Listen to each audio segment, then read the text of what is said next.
from my heart and from my hand. Why don't people understand my intention? Happy to have you aboard here for the Really Big Barbecue Show. We cook because we have to, and we grill because we want to. Fine, how's it going? You have a great show. I'm a big fan. So what seems to be the problem here? This man looks like he's dead, and he's in the crackle. Charbono! It's all about the Charbono, dude! Succulent fish. What? He ate 54 wieners. But listen, Lavernius, shut your face. I'm shaking like a dog shit peach seeds. You could use it to fight off creeping marauders looking to take your steaks off your grills. I just like being anywhere with Junior, Senior, and Diva. Sounds like a whole other type of movie. Wow. Yeah, really. Keep it hot, keep it clean, keep it lubricated. We have top men working on it right now. Who? Top men. The toppest men ever, might I add. Hey, it's the second hour. It's the After Dark portion of the show where we kick back, drink copious amounts of adult libations. Some would say we get faced all over on the deal. I don't know if I necessarily agree with that. That's fine. If you're so inclined to crack open 1 or 8 during the course of the next 35 to 1 hour, I'm a little jealous, to be quite honest. A little jealous. Right, first of all, I'm going to thank my first hour guest. That was Scott Roberts of ScottRobertsWeb.com, reviewing Cajun sauce, also some crappy bullseye sauce and D-Dog's barbecue rub, so you can catch that on the first hour of the show, which will be available in podcast fashion at some point early next morn, which will be on Thursday. So there you go. And then that was pretty much all we had. We had the open segment where we talked to a few different callers about the Barbecue Pitmasters show, which seemed to go, I don't know, fairly well, I guess.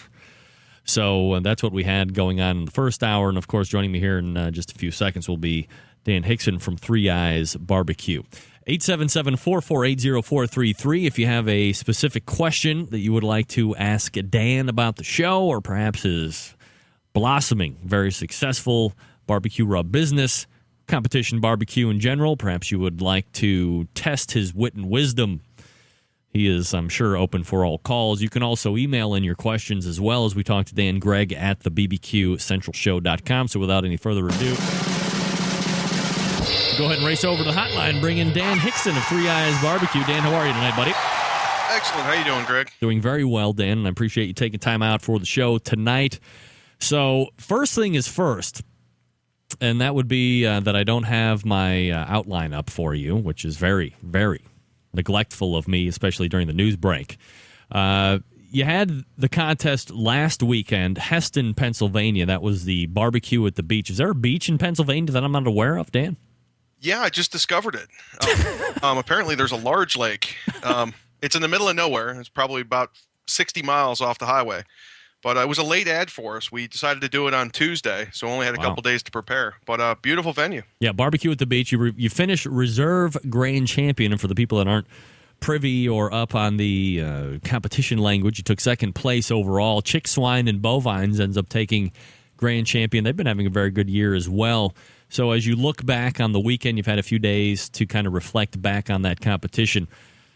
Overall, how did the cook go for you, and were there anything that kind of popped up that you didn't expect that you had to contend with? The cook went very well. I mean, everything's very smooth. It was just Chris and I for this weekend, so things were kind of quiet.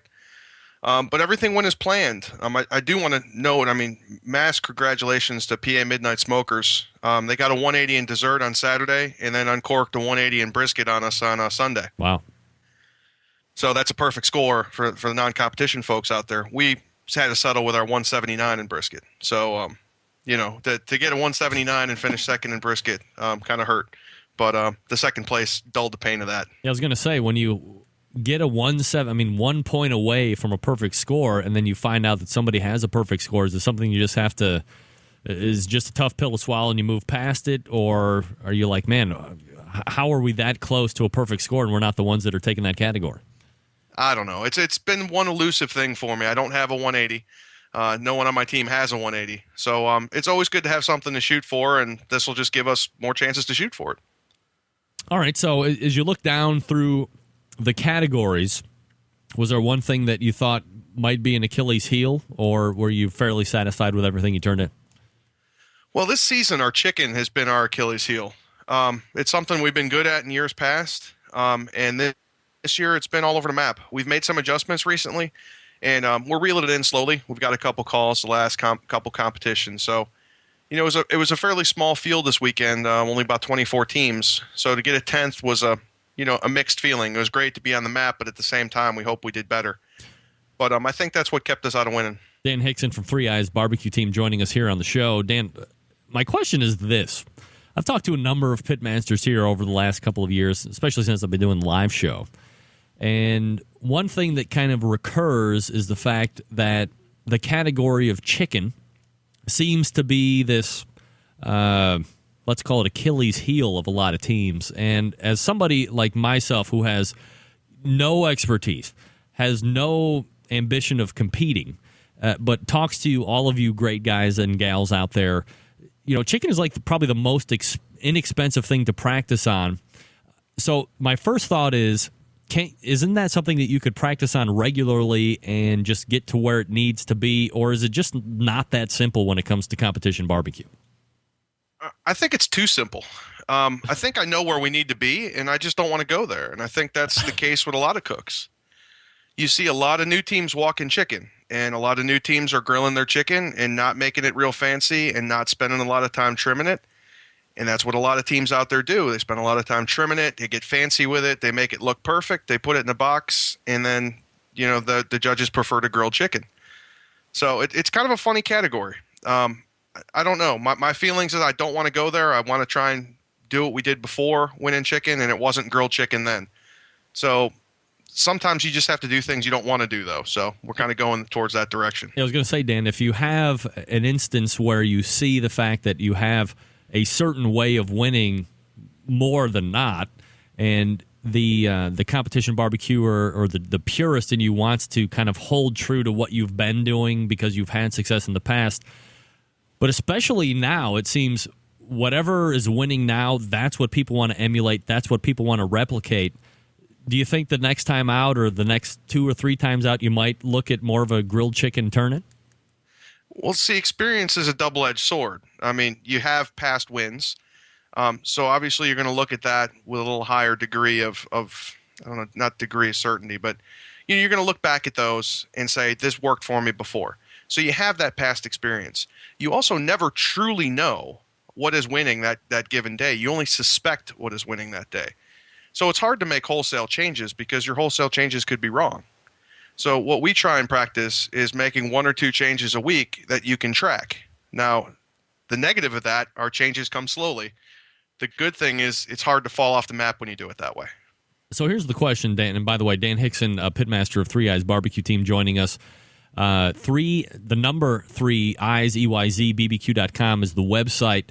And they were 17th overall last year in 2009 for Team of the Year race. By the way, 5th overall in pork ribs category. You're currently ranked 22nd overall in pork ribs according to KCBS website. When you have a category, whatever it is, Dan, and you're tracking the scores, you're getting that feedback from the judges now, I believe. When you see that a category is starting to, let's say, fall off a little bit, or it's not where you want it to be, what is the thought process in going about making those changes? As you said, it might not be wholesale changes, but where do you start and where do you go, well, we were doing great here and it started to fall off at this point and tracked downwards. What are we doing differently? Do you go back and try and make sure that the process is still the same? Or if the process is still the same, where do you decide to start making those flavor profile changes or cooking changes? Wow, this could be an 8-hour show. I have all the time in the world, baby. Well, the first thing you got to do is make sure you're not screwing something up. So you need to go back through your whole methods, and a separate set of eyes is good. I have a great team behind me. We work together. we're all looking at what each other are doing. So you check things like, are we using the same fuel? Did we use the same wood? Did we use the same, temperature control device if we're using one? So you look through all those variables first. And, if obviously there's something messed up with that, you fix that. If that's okay, then you have to kind of move on to your process a little bit. And you have to make an assumption on what you think is keeping you away from that. And you have to go with that. If it's your injection, or maybe you're not doing an injection, maybe it's time to try an injection. But I guess the most important thing is if you do bad in one competition, don't just start making changes. Usually you want to wait 2 or 3 competitions. If the judges slam you every time, well, now it's time to make a change. So that's kind of how we go about the process. Have you ever taken a competition cooking class? I took Paul Kirk's back in the day when I first started. I think I had one competition under my belt. And I took I Smell Smoke's class a couple years ago. And that was an amazing class. And one thing I took away from that is not taking everything away from the class. You kind of look at what someone else is doing, and you tweak or don't tweak the things that you do to match your cooking style. Do you think that there's a point in competition barbecue today where there's a lot of the best teams out there? We consider best teams those that are very high in the rankings right now. And you're not doing too bad yourself, by the way. Thank you. They're giving these classes, and they are, according to the people who are giving them, doling out all of the information, not holding anything back. And then the teams that are taking these classes are probably turning around and using exactly what the teams that are winning are using in the next competition. Maybe all of those teams are all together. Is there kind of a loss of originality and flavor profiles right now in competition barbecue? Yes and no. I mean, of course, everything you said is correct. There are teams out there that are taking some classes from some very good cooks, and they're not doing what I said a little bit ago, taking what they want and leaving the rest on the table. They're adopting those cooking styles. That's very dangerous because some of the stuff we're talking about before, about altering and changing and making adjustments and tuning things up, they don't have that experience, and most of the classes, as far as I know, don't teach that. And maybe you can't teach that process. So these teams are going out and maybe scoring very well, but then they'll slowly drop off because competition barbecue is always evolving, is always changing. Dan Hixon joining us here, pitmaster of 3 Eyes Barbecue Team. And again, the website is the number 3 Eyes, EYZBBQ.com. And they have a very good rub that you should be picking up if you visit that website as well. I can attest to that. So you did very well last weekend. I mean, you're not a team that is getting out there doing 35, 40 competition a year like some of these other guys. So when you look at a calendar year, is the goal ultimately to be team of the year, or do you have some, if you get there, that's good, but you really want to achieve kind of benchmarks during the course of the year? Where is it for 3 Eyes Barbecue? I'd love to be team of the year. I mean, that'd be absolutely fantastic. When I saw you wanted to talk a little bit about this, I did look up. It's not something I follow regularly. I don't stare at the team of the year rankings. But I did look at a couple of the top teams, and I see that they, at this point, have about 24 competitions for this year. We have about 14. And that's really how it shook out last year, too. We try and do the most we can with the competitions we can do. But we just can't, with full-time jobs and family commitments and everything, go out there and do 35 competitions in a year. And really, we are hitting every single competition there is in the Mid-Atlantic states this year, and we're going to end up with about 21 competitions. And that's a full load, and I don't know that we'd be able to do more next year. This has been the most so far. So we kind of take what we have, we do the best we can, and then look at the competition or the team of the year standings at the end of the year and just kind of look where we finished up. And so as you see the top, I mean, typically the top 5 are going to be the teams that are really out there bumping it every weekend. They might take 6 or 7 weeks off during the course of a calendar year. So if you 40, 45 competitions during the course of the year, considerable amount of traveling, considerable time of getting to where you need to go and all the expenses associated with that. Do you think there needs to be a time where those teams or those top 20 teams or whatever are sectioned off into a different category and there's a whole new division made in competition barbecue? I don't know. I'm kind of indifferent. I mean, what the rules are what the rules are, and what the standings are. I'll work with whatever. I don't think they should be pulled out. I don't think it should be segregated. But at the same time, if it got segregated, that's fine with me too. So nothing too exciting for me on that one. Now, you're a guy that competes in the KCBS quite a bit. Are you pro everything that's happening KCBS? Are there some changes that you would like to see? You hear a lot of this infighting with board of directors and stuff like that. Where do you think the state of your ultimate sanctioning body is right now? I don't really have time to keep track of all that stuff, to be honest with you, Greg. The biggest thing for me is I want to make sure everybody has a level playing field. I don't like to see rules broken. I like to see rules enforced. And as long as our governing body, board of directors, does that, which I think they're doing relatively well, then I'm happy. If they change the rules, if we just chuck all the garnish, I'm cool with that. If we keep garnish, I'm good with that. All these the names that come up, the people that aren't doing their jobs or whatever, that's why they're on the board. Then let them figure it out is kind of my take on it. Are you happy when you say garnish in, you mean like you have to use it, or you don't mind it being in this optional state that it's in right now? I'm fine with the optional state. I mean, I don't really think it is optional. I mean, I don't remember ever seeing a team that did not use garnish. But, leaving it optional is fine. But it's like completely weird that it's optional, but everybody's using it, and if you're going to win, you're going to put it in. Well, yeah. I mean, that's my take on it. But I'm not going to be the one to go out there next week and try not using garnish. I mean, it's an unnecessary risk. Absolutely. Dan Hixon joining us here on the show. So, Dan, let's back it up here a little bit. For the people that don't know intimately about Three Eyes Barbecue, obviously there's more than Dan Hixon behind the team. How did you form? Why did you form? What did the competition, or how did the competition barbecue bug bite you in order to get where you are today? Oh, it bit us hard. First of all, I was just watching, something on cable, one of the barbecue competitions, drinking a beer, and just kind of said, I don't see why I can't do that. That sounds like a lot of fun. And someone told me at work that they were having a tailgater competition in Bel Air, Maryland. It was just one rack of ribs, $50 entry fee. So me and a coworker, Jason McNew, who only has one eye, decided to form the team or compete at that event.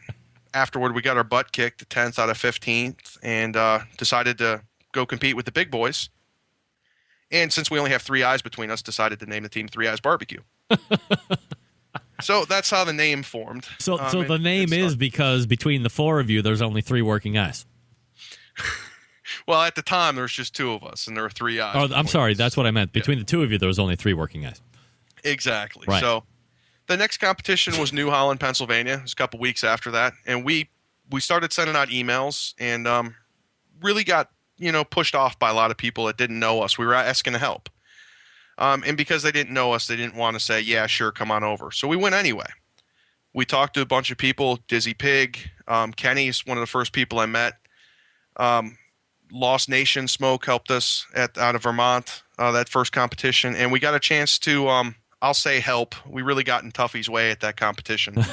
But it probably set us ahead 2 years, just seeing what Tuffy was doing at that competition and trying to stay out of his way. And it was really eye-opener. And I remember he let me take back some of the brisket, which was the best brisket I'd ever had at that point. So we decided that helped us along. We decided to start next year, which was Salisbury, Maryland. We entered that competition scared out of our minds. Crappy equipment, one canopy that leaked. It rained 4 inches. But what came out of that competition is our very first turn-in box, which was our chicken, got first place out of 55 teams. Wow. And we got a 10th place calling pork. We didn't know what hit us. I mean, we were hook, line, and sinker addicted to this. And then the next couple competitions, we went out and just sucked. I mean, I think our best was like a 10th place pork after that. And then we slowly brought the scores back as we learned and really got into this. But we probably did, I'd say 4 competitions the first year, maybe 7 the next year. And, here we are now, 5-6 years later, I don't even know, doing 21 competitions. So built up nicely. It's been quick. Yeah, absolutely. Now, the other portion of Three Eyes Barbecue is the fact that you have a barbecue rub, which has been very successful. And a lot of people out there that get into barbecue, especially the backyard people, it seems, as you frequent forums here and there, they've come up with the best recipe ever. and all the friends and family and neighbors are telling them that it's something that they would buy in the store, and now they want to take it to market. And obviously you have made that jump from somebody that's made either a really good competition rub that you've decided to take to market, or you listen to friends and family and neighbors, which I've been told is something you definitely don't want to do.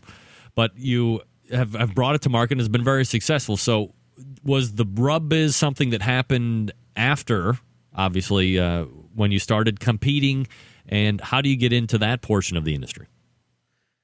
That was just kind of by chance. I mean, I don't know. It just happened. It wasn't anything we tried really hard for. We couldn't find a rub. Our ribs never placed the first 5 or 6 competitions, and I was frustrated because I couldn't find a rub that was out there that worked on ribs or that worked for the way we cooked them.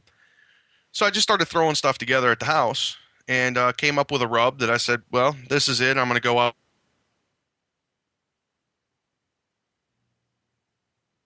Dan. Oh. What?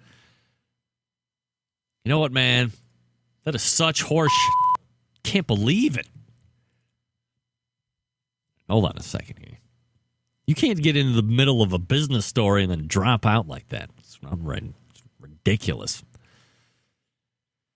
Oh, Mike. Getting Dan Hixon of Three Eyes Barbecue on the line. Everybody's hanging on the line, hanging on every word. No, he tried. The person whom you're trying to reach is currently unavailable. You know what, Please leave lady? a message after the beep. Get that big stuff out of Eat here. it. I'll give you a call me at the beep here in 1 second. Forget about it.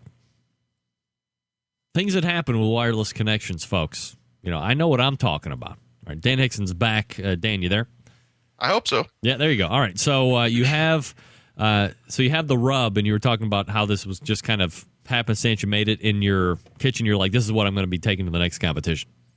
Gotcha. And then we entered the next competition, and it got 5th place in the rib category. So I figured we'd stick with it for a while, and I tweak everything, and I've never tweaked this rub, which is strange. I mean, it's come across as being the perfect rub to me. And people ask us why we don't have more than one rub, and right now it's because I can't make a better rub. I mean, this is a barbecue rub. It's the barbecue rub for us. So, you know, we decided we had a product that was working for us. We kept winning awards with it, and thought other people might enjoy it. So we just started with a company in Memphis. Now we're working with a company here locally, and developed a label, stumbled our way through the process, talked again to people.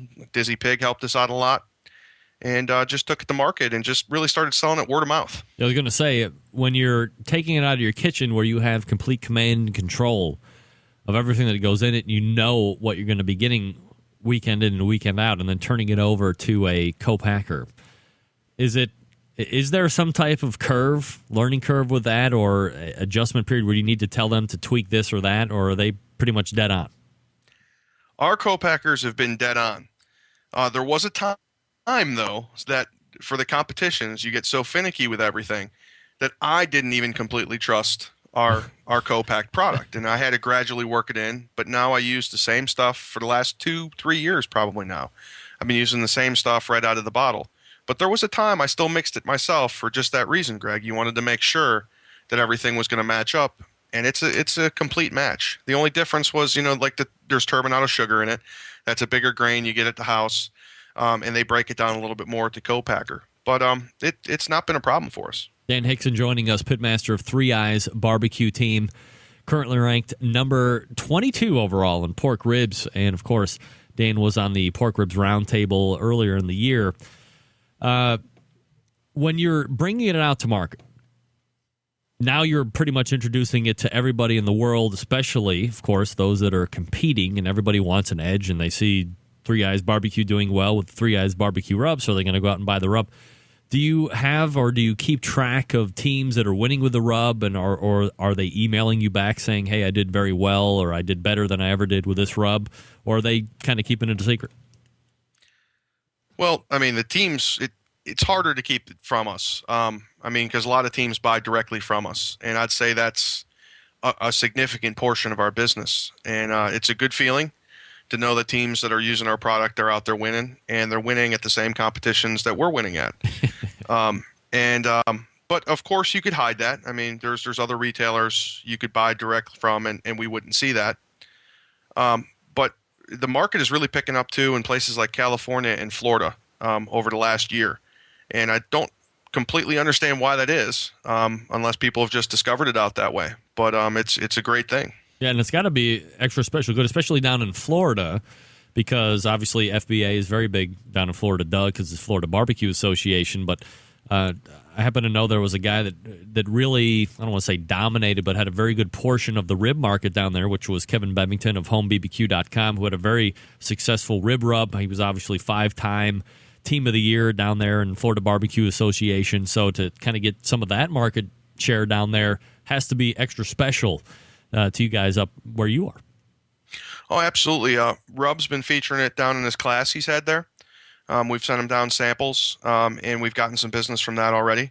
And, there's quite a few people you've had on your show that have been down there as well. It's not just us. But, to get a piece of that market makes us feel good. And some of our retailers out there are just really killing it.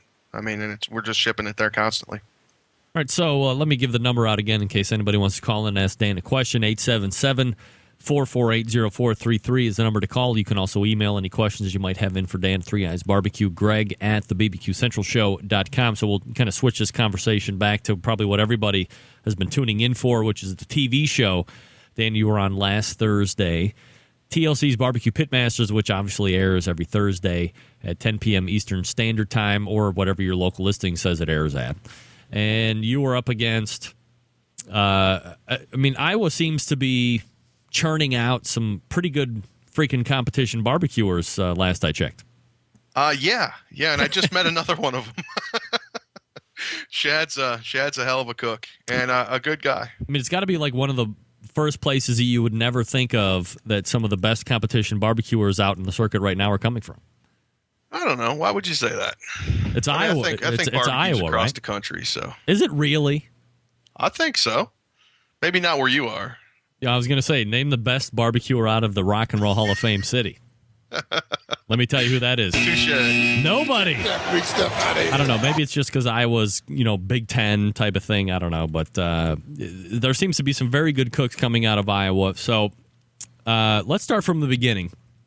You saw season 1. Obviously, you were fan enough to want to apply when they said we're taking applications for season 2. So what kind of a video did you put together? Did you show how you were cooking? Did you show how you were winning? Or did you show personality? I'd say personality. I went with kind of a tact. I decided what I thought other people were going to submit, and I tried to separate myself from that.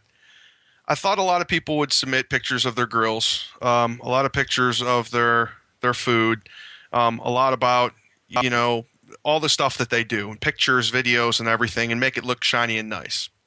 I went the complete opposite. I put together my my video submission in probably 18 to 20 minutes flat. It was awful. It was off center. It was out of frame. We did it with a PowerPoint presentation. Just my wife and I ran through it. I'd say maybe the third take, I nailed it. And it just was myself. I told them what I liked about the show, what I thought I could bring to the show, what they would see, what they wouldn't see, and just rattled it off. Did you think at that point that you are potentially submitting for a format that was like season 1? Well, yeah. I didn't really know of any format changes. Of course, I thought anything that would be a season 2 would be similar to the season 1. Thought that was a normal assumption to make. All right. So, at what point did they tell you that you were released in the running, and when did they tell you that there was going to be a complete revamp of the format? I think I heard it on the forums first, to be honest with you. I don't remember the exact timeline. Somewhere in early after Little Rock. I remember Little Rock people were taking some of their videos. I filmed mine right after we competed out in Little Rock, and then there was a good time that we didn't hear anything, and then John Marcus tweeted, I think, that he was notifying the contestants. I hadn't heard anything, so I kind of wrote it off at that point. And it was only 20-minute submission, so no big eat, right? But then we heard something. We got an email just out of the blue from Pitmasters, and it just said, here's some questions for you to answer. Probably 20 questions. We filled out the 20 questions and sent it back. And, another couple months went by, and I got a call that we were in. So it's a long, drawn-out process, but it wasn't very hard. And you weren't one of those teams that were told they were in, and then you were out, and then you were in again. Once you were in, you were in. Yeah, from our perspective, there could have been stuff going on behind the scenes, but from what I knew, we were in and we stayed in. All right, so when you get the word that you're in, at that point, do they forward you all of the paperwork to let you know what could be happening, or at least disclosing everything that could possibly happen to you as you make your way out to California? Oh, no. Things trickled in. Little by little, you had to pry some information. I had to make a couple calls. There's some nervousness signing a huge contract like that. It's not something I'd done before. So, we got that information slowly, and I don't know that we ever got all the information. Just like Tom said the other night, we got something that basically said, look, this is everything. It's up to them, and we're going to have to abide by it. And that was really the summary of it. So as the team of Three Eyes Barbecue, are you guys compensated financially for making the run out there? Yeah, we got some reimbursement. I don't think any one of us made any money on it. It was just enough, if barely enough, to cover our expenses. But that was fine by me. That was really my first trip out to California. I think at least one of my teammates as well. So if nothing else, we got a trip out there. We had a great experience, and no regrets on my end. So is there a portion of you at all that thinks, here's this huge contract that's going to be, I'm guessing, possibly binding me up for the next 2, maybe 3, 4, 5 years, where if somebody sees me and they see my movie star good looks, my culinary wit and wisdom on the camera, that another station will be coming to me, and now you have to go back to TLC in order for refusal? Was that worrisome at all? Did it ever even enter your mind that you wouldn't sign that contract, or were you pretty much right in from the beginning? I was pretty much in right in from the beginning. I didn't like it. No one likes to be bound by anything. But at the same time, I didn't want to screw up my chances to be on the show. Here it was basically presented to me on a silver platter, and I felt that all I needed to do was just shut my mouth, stay out of myself, stay out of my own way, and get on the show. So, yeah, I wasn't too concerned about that. There's other contestants that were on the show that do have a lot of television appearances, do have, books going on, and that's not something where we were. So this was really our first shot at anything TV related or media related, and we wanted to go with it. So when you're making your way out there, obviously you were putting out a call to people out there on the West Coast for certain kind of smokers, whatever.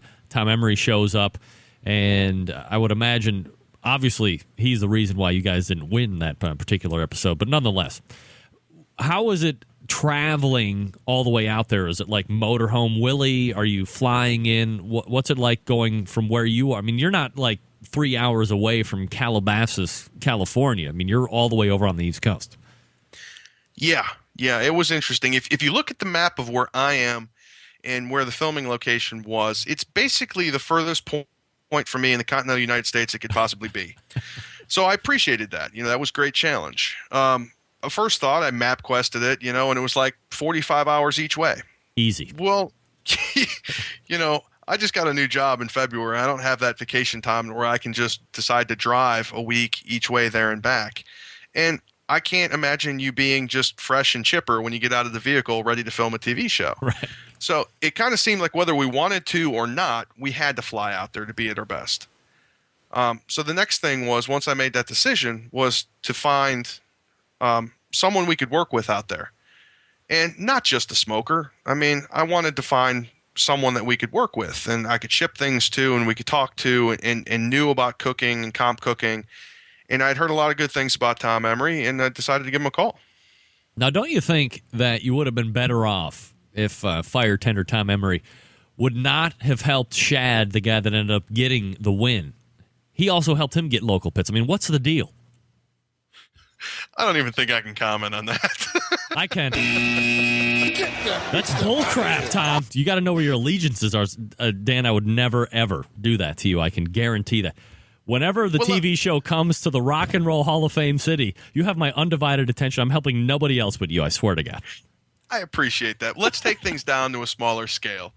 At a competition, if someone runs out of smoke wood and they ask me for cherry or hickory or whatever they're using, and I have it, I'm going to give it to them.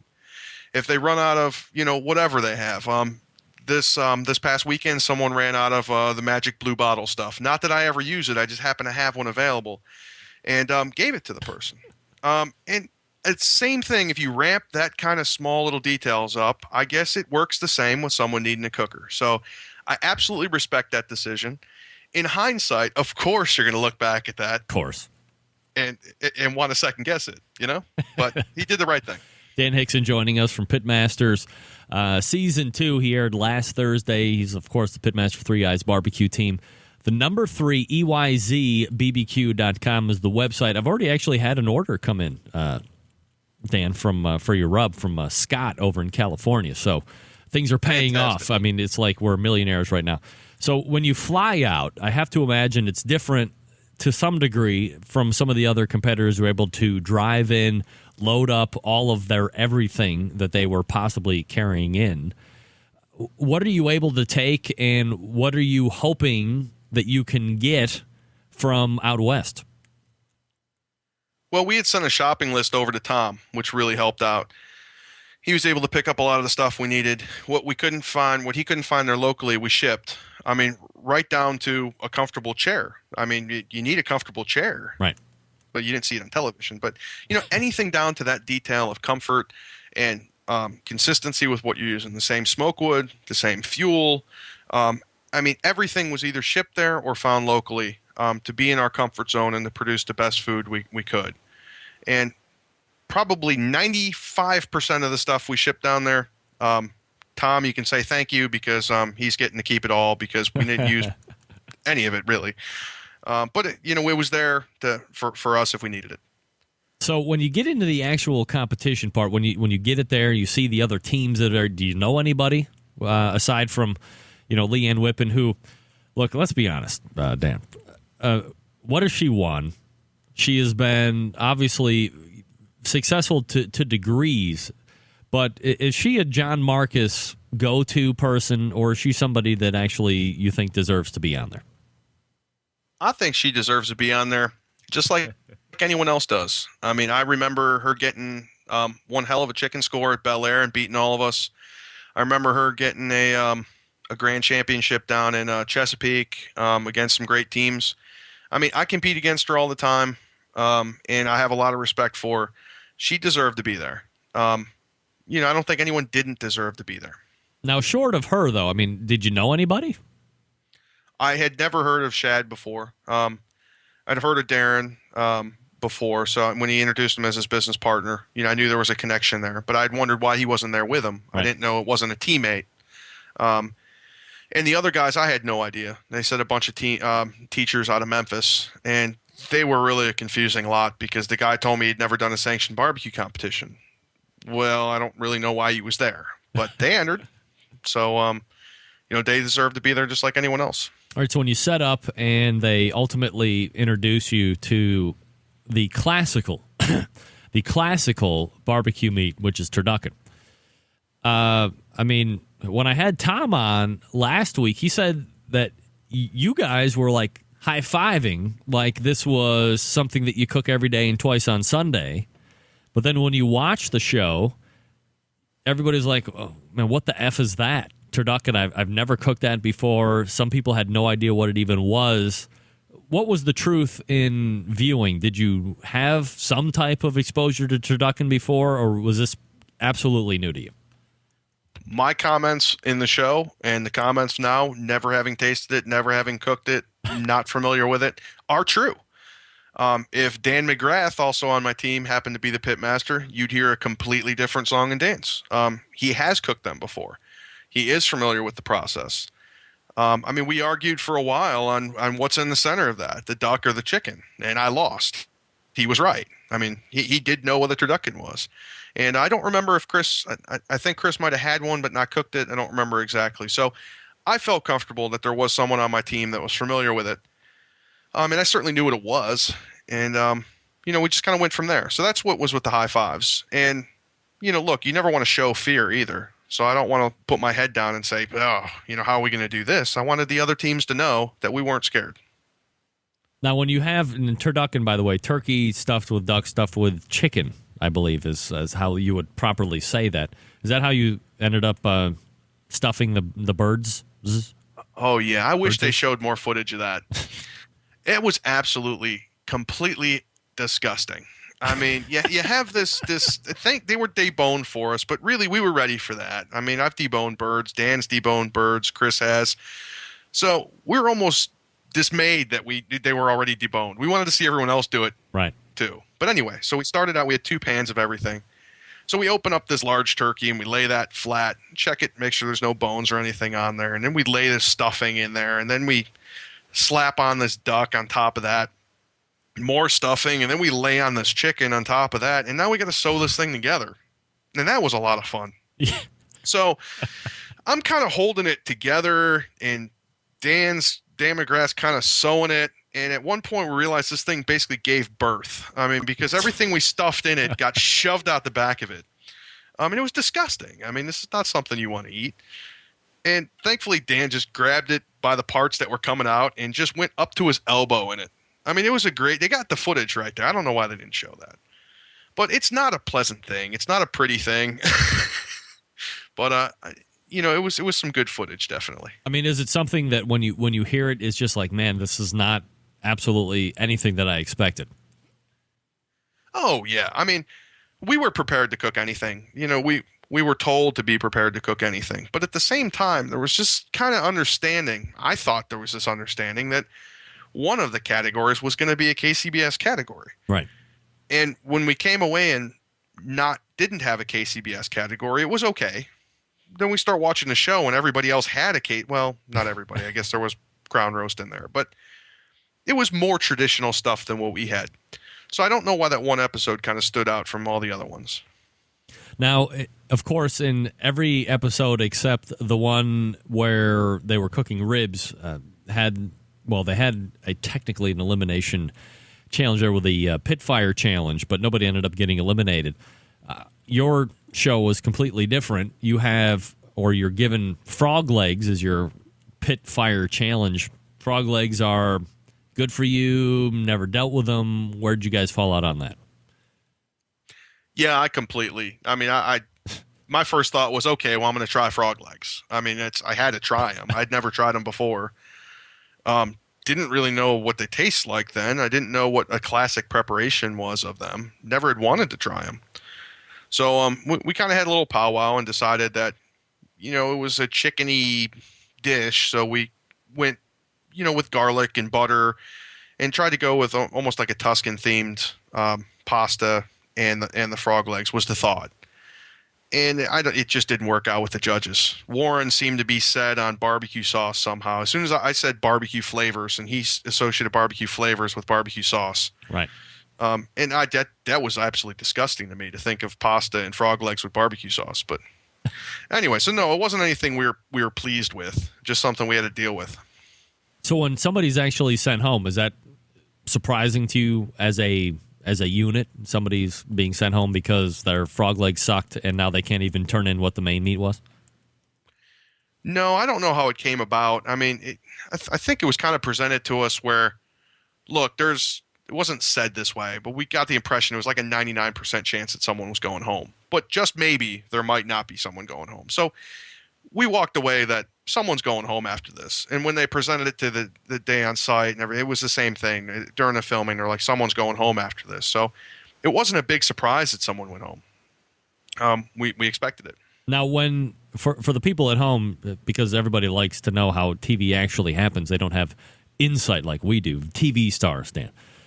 When we see what's happening and then they're showing Dan on this cameo booth talking about what's happening as it's happening, when is that? When are your confidential interviews happening?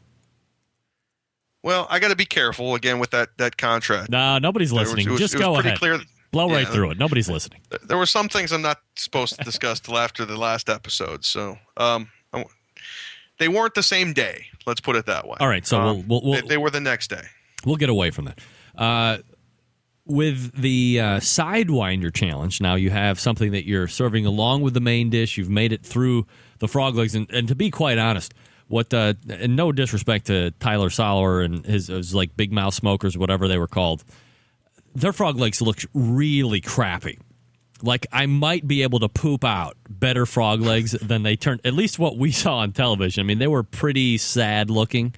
And I can't cook frog legs to save my life, so mine would probably look worse. But you make it through. You're continuing to cook the turducken.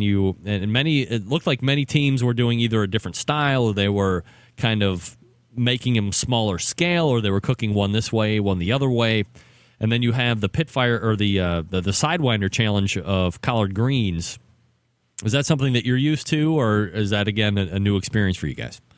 I don't even remember ever having collard greens out of a can or at a restaurant or even, I never had them before. Right. I knew what they were. I've seen them on television. I've seen them on cooking shows. So I kind of knew what they were supposed to look like and the texture and that stuff. But again, my teammates helped me out.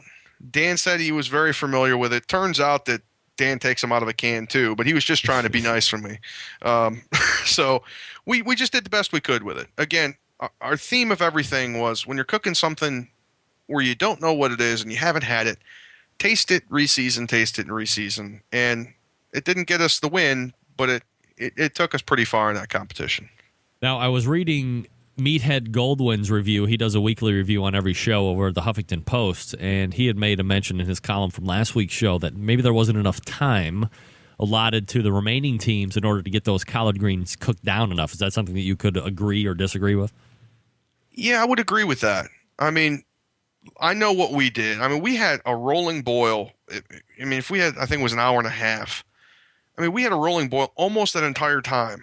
I mean, give or take 5 minutes. And if those things didn't break down in that amount of time, then it wasn't enough time. So I don't know how anyone else could have done it different because we couldn't have boiled it anymore. Happy with the collard greens? Satisfied? Wish you could do more? Or where were you guys at when you turned them in finally? I thought they were too hot, too spicy. But I tasted it a second time after we made some adjustments, and I thought that maybe the first time I just gotten a red pepper flake on the spoon, and that's why it was a little hot. And they didn't kill us on the heat level. And I didn't get a chance to taste the other collard greens, so I still at this point don't have a point of reference. My only point of reference is what we cooked. And after when I said that it was too hot, my next thought, and I told everyone, I said, guys, this is great. I'd eat a whole bowl of this. So I was happy with the turn-in. Yeah. All right, so you make it through your final two between you and Shad. Shad ends up taking the win overall, so you don't get to compete for the $100,000 prize, which takes place next week. Where's the thought process? Are you ultimately disappointed? Are you just happy to be out there and whatever happened and you don't care less? Or where are you at with that? At that specific moment, I was happy to be standing. That was a grueling day. I can understand why that other dude passed out. We had probably 107, 105 degrees in the day, and then it's down to 50-something at night. The pitmasters couldn't stand under the canopies because of the lighting levels. I couldn't wear my sunglasses. There was no downtime. So really, at first, it was just relief that it's over. And then as soon as I woke up in the morning, it was, man, that sucks that we lost. And I really wanted to be back out there. And especially now, I'm going to watch it tomorrow night, just like everybody else. And, I'm going to wish I was there. All right, so as we break it down, and let's take some components into consideration here after we've kind of gone over the whole show and how it actually played out last Thursday. You have Mo Case on. Well, I have to imagine that the general viewer has no idea who's actually going to be in the finals because of how they set this show up. That's neither here nor there. But you have Mo Case on, who won the very first week. Then you have Yazoo's Delta Q, Melissa Cookston. You have Johnny Trigg. You have Shad. And is there somebody else in there, or is it just 4 people? No, it should be 5. Yeah, who is it Firehouse Barbecue that won? That Firehouse, yeah. Okay. So they're going to be competing in, which is obviously from whether it be leaks or on purpose leaks from certain media outlets, they're going to be cooking whole hog. Mm-hmm. something that you would have been imminently comfortable with, or again in a kind of non-known zone if you would have made it through? I have personally never cooked a whole hog. Both my teammates, Dan and Chris, have, and the reason I don't do whole hog is because I usually concentrate on the 4 KCBS categories. I'd welcome that. I mean, it's all pork, and it would be the same injections. Everything we had brought for pork butt would be the same stuff we'd use for the whole hog. We would have been prepared for it. I mean, I don't see any problems with that. I mean, from what I see in the media, it looks like they're cooking on brick pits, right, for the final. That's certainly nothing that I've done. I don't think my teammates have done. So that would be a challenge. I mean, I have no idea how fire control would work on a brick pit, but the actual hog cooking, its seasoning and everything wouldn't be a big deal. So as you look at the teams remaining, is there any reason that anybody that knows anything about, even just in the peripheral, that knows things about competition barbecue, especially if you listen to this show, that Melissa Cookston shouldn't be walking away with $100,000 and a 50-foot trophy? Hard to answer. I mean, because I know Melissa. I mean, I know what she's done, especially, in D.C. in the MBN contest. So certainly I would think the same thing you just said, that she's a heavy favorite, but I just don't know enough about the other cooks and what they've done and what their experiences are to make that decision. Kind of going into it, I had no idea, how good of a cook Shad was. So I might have underestimated him a little. Wouldn't have changed anything, but, I didn't know him. I knew Leanne. So going into that, I don't know. It's wide open. Do you have a Three Eyes barbecue pick, Dan, that you would like to give us the stone cold lead pipe lock on for tomorrow night? I would like to. I don't know the winner, but I don't want anyone to assume that I do. So I'd rather not just say a pick. Dude, that's bullshit. All right, so we respect that, obviously. If you had the dollar figure on that contract, you'd understand. Absolutely, no doubt about it. So I'm going to pick. My pick is Melissa. I don't think, given who's remaining, obviously Johnny Trigg has never cooked a hog in his life. I don't think Mo Cason has ever cooked a hog in his life. I can pretty much guarantee that Chad has never cooked a hog in his life. So you have Melissa, who cooks hogs on a regular basis. She won Memphis in May this year on hogs. She won the Washington D.C. Challenge on hogs. So, I mean, if you're going to look at hog just as a category itself, and obviously there could be a pit fire challenge that kicks her out for whatever reason, or maybe her side does incredibly poorly. The only other person that I think could possibly walk up and do a better hog than her isn't even on the show. He's on the other. Well, he's on the show, but he's on the other side of the table, and that'd be Myron Mixon from Jack's Old South. Yeah, see, I thought a great twist on the show would have been on the final that they do something where Myron gets up and challenges the winner, so that they don't actually award the winner. I thought that'd be cool. The winner of the 5, and then Myron challenges that person. I thought that'd be a great twist. But I doubt they do that because it's supposed to be the final show. So let's take those judges here for a second while we're on them, Dan. Let's go through one by one. Let's address Warren Sapp first. Obviously, no real barbecue experience aside from maybe he likes to just eat.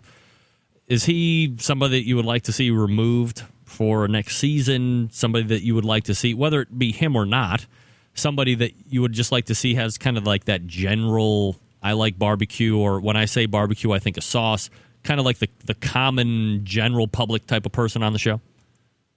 I don't know that I'd want to see him removed. I mean, it's again, I like level playing fields. Everyone had to deal with them. Whether there's a highly experienced person or whether it's Warren Sapp just kind of representing, I think he represents most people's taste buds. I mean, we forget that, as a community in a barbecue. I mean, we have highly developed barbecue taste buds, if you will. I mean, we know what we want. Most people think of barbecue and they think of sauce. So, I'm cool with that. And then you have Art Smith, a well-accomplished, classical chef. He's got the restaurants. Obviously, the biggest claim to fame is that he was like personal chef to Oprah.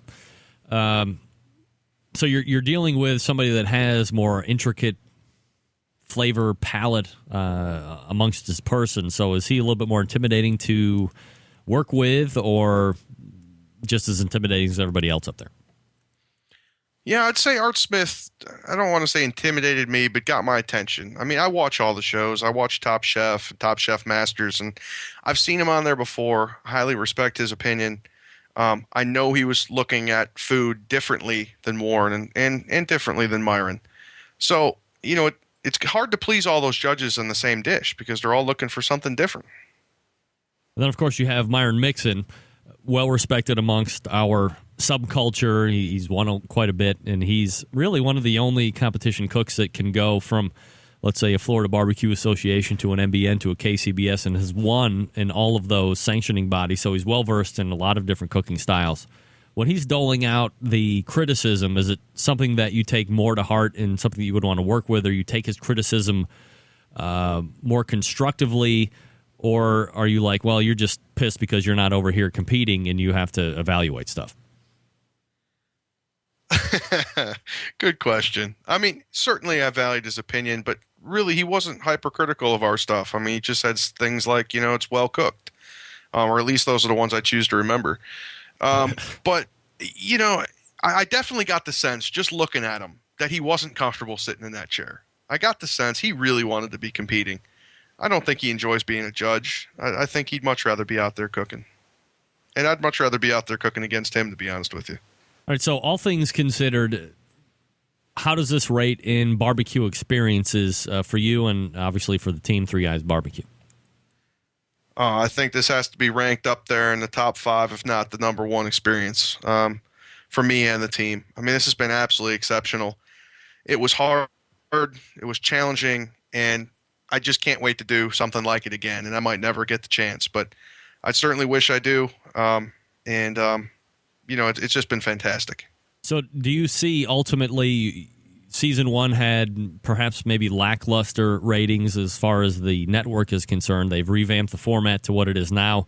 According to any number of different outlets, the viewership is up considerably than it was last year. My speculation is I don't know why they would possibly cancel it altogether. If this season is doing better than the first season, you would bring it back for what it would be a third season, and perhaps there might be an infusion of the two. Where do you see it falling out as a new season potentially occurring? Well, I don't know. I don't follow the ratings, so I'll take your word that the ratings are up from last season. If that's the case, I would see it continuing in its present format. I don't see why you would change something like that. I've heard all the negative comments and everything, but to me, that means that someone's watching that show to provide that negative feedback. So it's almost like, liking the fact that they hate the show, which is really kind of weird. But if you look at shows like Chopped and that, I mean, it's the same kind of show. And the reason those shows are on too is because people are watching that. So I think they're trying to get some of that crossover between those shows. Dan Hixon is the pitmaster of Three Eyes Barbecue Team. And again, the website is the numeral 3 EYZBBQ.com. They were ranked 17th overall for Team of the Year in 2009. That was 5th overall in the pork ribs category. They're currently ranked 22nd overall in pork ribs for 2010. Dan, I certainly appreciate you coming on tonight and sharing all of the barbecue knowledge that you have as far as how the team was concerned or how it formed, the rub company and how that has grown last weekend in that competition. Of course, the Barbecue Pitmasters Season 2 experience. Continued success, and we'll look to have you on again soon. All right. Thanks, Greg. It's been it's been a pleasure. All right, Dan. Take care, buddy. There he is. He's Dan Hixon. By the way, for those that are still listening, Dan has made available 2 1-pound bags of his Three Eyes barbecue rub. So if you want to get into some of that, just give me a call. You don't have to answer any questions. Just call in 877-448-0433. And we have 2 1-pound bags to give away. I'm not here to ass kiss, by the way, but I have been a lucky recipient of Three Eyes barbecue rub. And it's very good. It's very good on a lot of different barbecue meats or whatever else you like to season. So go ahead and give me a call if you want to try that out. Maybe you've been yearning to try the Three Eyes barbecue rub. I know there's been some orders taking place as the show has transpired here tonight. 877-448-0433 for your chance to grab up a pound of Three Eyes barbecue rub. So a lot of things to react to there. Look, I think it's got to be especially tough for the teams on the East Coast or whether they be up north there in Canada to make that drive, to know that anything is viable. Anything was viable to cook. So you got to bring everything. So now you're stuck in a weird position, especially for those East Coast guys or for the people up north. Am I going to drive? Am I going to drive 40 hours? 40 hours? Yeah, as he said, that's like a work week. That's 5 8-hour days. You're going to take, now certainly you would drive more than 8 hours in a day, but maybe you don't want to do that. Maybe you just want to drive 8 hours, put in your day's work and clock out from 8 to 5. It'll take you 5 days to get out there from where Dan was at, for crying out loud. I mean, that's far. So what do you, if you're not going to make that commitment, which I sure as hell wouldn't, now you're going to fly out. Now you're putting lines out as to people that can help you, maybe relationships that you found on the internet as he had, and say, hey, can you help me out? We're coming out to do this show. And I think it goes to show what kind of people barbecue folks are in general, always willing to help. And you don't have to be involved in the competition side of things. You don't. You absolutely don't have to be involved in the competition side of things. You can go to internet forums and ask questions about how to cook stuff, whatever. It doesn't matter. People are there to help you, and I know firsthand all about it because I own my own forum, by the way. So to make the commitment of flying in to eliminate the drive time and then hoping that somebody else has helped you on the backside of things, which obviously Tom did a very good job of that. It's a great testament to the subculture that we love so much. So looks like probably because of the late hour, nobody will be calling in for the free stuff. So if it's okay with Dan, which I will clear with him later, we might do some type of Twitter competition or Facebook competition tomorrow as I have free time, and we will go from there. All right, let's wrap this. This is Huck Jr. No. Hold on a second, Huck Jr. Wait for my close. All right, let's go ahead and thank the first hour guest, Scott Roberts, reviewing Sauces and Rubs. Hey, he gave a great review to D-Dog's Barbecue Rub, a sponsor of the show. Hey, ddogsbbq.com, free shipping. So for a 3.5-star review from Scott Roberts, which is a top 10 call, you can get free shipping. Buy 6 bottles. You won't be sorry. Expert reviewer said you wouldn't be sorry, for crying out loud. And then we had Dan Hixon on just this past hour and 8 minutes or so, talking about all things barbecue and fun stuff. Dan is a great guy. Dan is very successful. Buy his rub. The numeral 3 EYZ, 3 eyes, bbq.com. Always fun to find out how that name came to be. Glad we figured that out, too. Unsolicited by me. Always asking the great questions non-verbally. Show is loaded for next week already, so stay tuned for that. My vote, my stone cold lead pipe lock for Barbecue Pitmaster Season 2 winner Melissa Cookston, set to join us for After Dark. So stay tuned for that. Until next Wednesday at 9 p.m. Eastern Standard Time, this is your program host and proud U.S. American Greg Rempe. Good night now.